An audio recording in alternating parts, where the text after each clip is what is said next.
नमस्कार, मैं हूं फिजा और स्वागत है आप सभी का 4 PM न्यूज में। दोस्तों, ईरान और इजराइल के युद्ध के बीच ईरान ने होर्मुज स्ट्रेट बंद करके कई देशों को संकट में डाल दिया है। ईंधन की कमी ने सभी के ऊपर मुसीबत ला दी है। पेट्रोल पहले ही महंगा हो चुका है और ब्रिटेन में घरेलू हीटिंग बिल का बढ़ना भी लगभग तय है।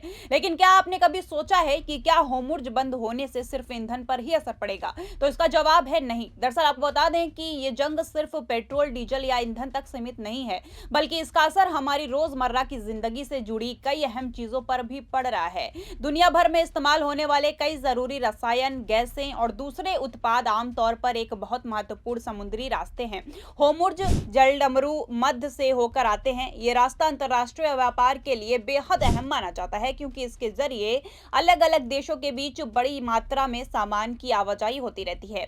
लेकिन अब इस जंग की वजह से इस रास्ते पर जहाजों का आना जाना काफी कम हो गया है। पहले जहां हर दिन 100 से ज्यादा बड़े जहाज इस जलडमरू से गुजरते थे, अब उनकी संख्या घटकर सिर्फ कुछ ही रह गई है। सुरक्षा चिंताओं और बढ़ने लगी है। खतरे के कारण कई शिपिंग कंपनियां इस रास्ते से गुजरने से बच रही हैं या फिर अपने रूट बदल रही हैं, और इसका सीधा असर सप्लाई चेन पर पड़ रहा है। जब सामान समय पर एक जगह से दूसरी जगह नहीं पहुंच पाता तो उसकी कमी होने लगती है। इसी वजह से कई चीजों की कीमतें बढ़ सकती है। इसमें खाने पीने का सामान, इलेक्ट्रॉनिक चीजें जैसे स्मार्टफोन और दवाइयां भी शामिल है। आसान शब्दों में समझे तो अगर ये स्थिति लंबे समय तक बनी रहती है तो आम लोगों को रोजमर्रा की जिंदगी महंगी मिल सकती है या कुछ चीजें आसानी से उपलब्ध नहीं होगी। यानी ये जंग सिर्फ उन देशों तक सीमित नहीं है जहां ये हो रही है, बल्कि इसका असर पूरी दुनिया और आम लोगों की जेब पर भी पड़ सकता है।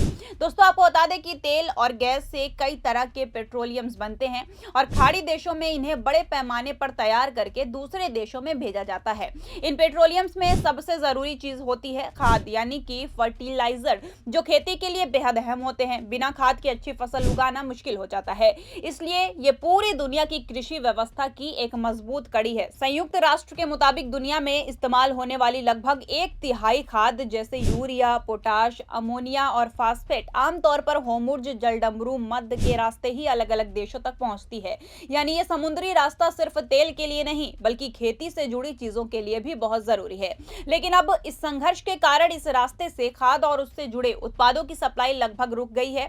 विश्व स्तर पर अगर देखा जाए तो व्यापार संगठन के आंकड़े बताते हैं कि जंग शुरू होने के बाद से ही इस रूट पर खाद की शिपमेंट बहुत कम हो गई है या लगभग ठप मानी जा रही है। इसका असर सीधे खेती पर पड़ सकता है। दोस्तों, आज सत्ता की आंखों में आंखें डालकर पत्रकारिता करना मुश्किल हो गया है। हमारे 4 PM नेशनल यूट्यूब और फेसबुक चैनल को, जिसे आपका प्यार और विश्वास हमेशा से मिलता रहा है, उसे बंद करके सरकार ने ये साबित कर दिया है कि वो आपके सवालों से कितना डरती है।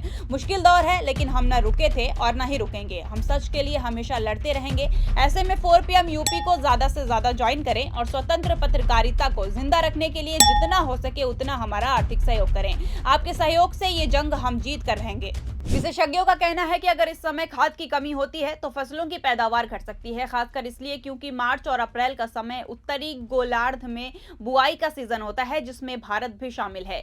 इस समय किसान खेतों में बीज डालते हैं और अच्छी फसल के लिए सही मात्रा में खाद का इस्तेमाल करते हैं। अगर किसानों को इस समय पर्याप्त खाद नहीं मिलती या उन्हें महंगी खाद खरीदनी पड़ती है तो वो कम मात्रा में खाद डालेंगे। इसका नतीजा ये होगा कि फसल उतनी अच्छी नहीं होगी, जिससे आगे चलकर अनाज की कमी हो सकती है या फिर उनके दाम बढ़ सकते हैं। सीधे शब्दों में कहें तो इस जंग का असर सिर्फ तेल या व्यापार तक सीमित नहीं है, बल्कि ये खेती, किसानों की आय और आम लोगों की थाली तक भी पहुंच सकता है। वहीं दूसरी सबसे जरूरी चीज है हीलियम। जी हाँ दोस्तों, दुनिया की लगभग 1/3 हीलियम गैस कतर से आती है और आमतौर पर होर्मुज जलडमरू के मध्य के रास्ते दूसरे देशों तक पहुंचती है। हीलियम प्राकृतिक गैस से निकलने वाली एक खास गैस है, जिसका इस्तेमाल बहुत जरूरी कामों में होता है। सबसे पहले इसका उपयोग सेमीकंडक्टर बनाने में होता है, जिनसे आगे माइक्रोचिप्स तैयार होते हैं। ये माइक्रोचिप्स मोबाइल, कंप्यूटर, गाड़ियां और कई इलेक्ट्रॉनिक उपकरणों में इस्तेमाल होते हैं। इसके अलावा अस्पतालों में MRI मशीनों को ठंडा रखने के लिए भी हीलियम बेहद जरूरी है। हाल ही में हमलों के बाद कतर का बड़ा रास लाफान प्लांट बंद हो गया है, जिससे हीलियम की सप्लाई पर असर पड़ा है। बताया जा रहा है कि इसे ठीक होने में कई साल लग सकते हैं। अगर हीलियम की कमी लंबे समय तक रहती है तो इसके कई असर दिख सकते हैं, जैसे इलेक्ट्रॉनिक चीजें महंगी हो सकती है और MRI जैसे मेडिकल टेस्ट की लागत भी बढ़ सकती है। आसान शब्दों में कहें तो ये समस्या तकनीक और स्वास्थ्य दोनों पर असर डाल सकती है। वहीं तीसरी और सबसे जरूरी चीज है सल्फर। जी हाँ दोस्तों, सल्फर कच्चे तेल और प्राकृतिक गैस की प्रोसेसिंग से निकलने वाला एक महत्वपूर्ण उप उत्पाद होता है। खाड़ी देशों में इसे बड़े पैमाने पर बनाया जाता है और फिर दुनिया भर में निर्यात किया जाता है। आमतौर पर दुनिया के समुद्री सल्फर व्यापार का करीब आधा हिस्सा होर्मुज जलडमरू मध्य के रास्ते ही गुजरता है, इसलिए ये रास्ता इसके लिए बेहद अहम है। सल्फर का सबसे ज्यादा इस्तेमाल खेती में खाद बनाने के लिए होता है, जिससे फसलों की पैदावार बहुत अच्छी होती है। इसके अलावा इसका इस्तेमाल उद्योगों में भी होता है। सल्फर से सल्फ्यूरिक एसिड बनाया जाता है, जो तांबा, कोबाल्ट और निकल जैसी धातुओं को प्रोसेस करने में काम आता है। यही धातुएं आगे चलकर बैटरी बनाने में इस्तेमाल होती है। ये बैटरियां मोबाइल, लैपटॉप, घरेलू उपकरणों, इलेक्ट्रिक गाड़ियां और यहां तक कि ड्रोन जैसे सैन्य उपकरणों में भी लगती है। अगर सल्फर की सप्लाई में रुकावट आती है तो इन सभी चीजों के उत्पादन पर असर पड़ेगा।